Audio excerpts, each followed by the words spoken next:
বাসমতি চালের বিরিয়ানি রান্না করলাম, কী কী লাগলো সেটাই তোমাদের সাথে শেয়ার করবো। হাই এভরিওয়ান, আসসালামু আলাইকুম। কেমন আছো সবাই? আশা করি সবাই ভালো আছো। আমি অনেক ভালো আছি। এখানে ফার্স্টে যা দেখতে পারলে ওগুলো মিশে, তারপরে বাসমতি চাল, তারপরে বিরিয়ানির মশলা, এখানে চালগুলো ধুয়ে নিলাম, আর আলুটারে তেলের মধ্যে ফ্রাই দিয়ে তারপরে এখানে ভাত রান্না করব। ভাত ভাত আর কি 80% সিদ্ধ করে ভাত রান্না করব। তারপর এই যে আলুটা ভাজা হয়ে গেছে, এখানে পেঁয়াজ বেরেস্তা বানায় রাখলাম। এখানে গরম পানি দিয়ে ভাতটা আমি ফোটাবো, হালকা ফোটাবো, তারপর আবার বিরিয়ানিতে ফোটানো হবে।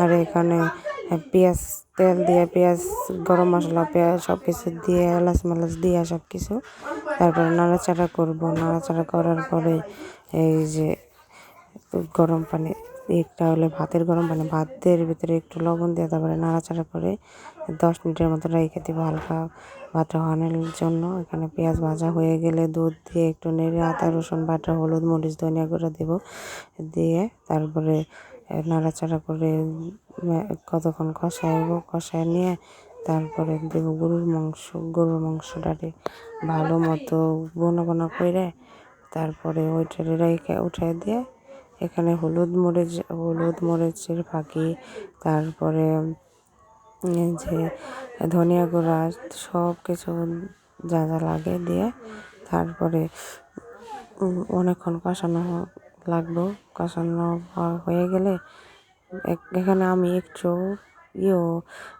পানিও ব্যবহার করি না। এখানে সব যে দুধ দিয়ে রান্না করা হয়েছে, আধা কেজি পরিমাণ দুধ দিয়েছিলাম। তারপরে এটা কষানোর পরে এখানে যে 1 কেজি চালের জন্য 1 কেজি গরুর মাংস নিচ্ছি, তাই 1 কেজি গরুর মাংস আমি কষাই নেবো ভালো করে কষানো হয়ে গেলে এখানে আমার এদিকে ভাত হয়ে গেছে 80% ফোটালে নামানো, তারপর আলাদা করে ঝরিয়ে নিতে হইব। তারপরে এটা প্রসেসিং করে রেখে দিতে হইব যেন একটার উপর আরেকটা লাইগা না যায়।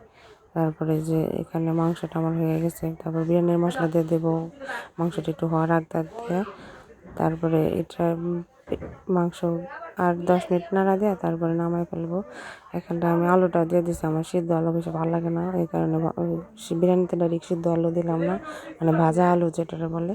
আর মাংসতে দিয়ে দিচ্ছি, মাংসের সাথেই খাবো। আর এখানে খালি পাতিল নিলাম, পাতিল নেওয়ার পর একটু তেল দিয়ে পাতিলে ছড়াই দিয়ে তারপরে এক ফুটো দিলাম মাংস, তারপরে দিলাম একটু ভাত দেওয়ার পরে আবার এই যে বেরেস্তা দেওয়ার পরে আবার দেবো মাংস দেওয়ার পরে আবার ভাত দেবো, এরকম করে এক করতে দিয়ে তারপরে আমি এটা নামায় 20 মিনিট জাল মানে লো আঁচে রেখে দেবো।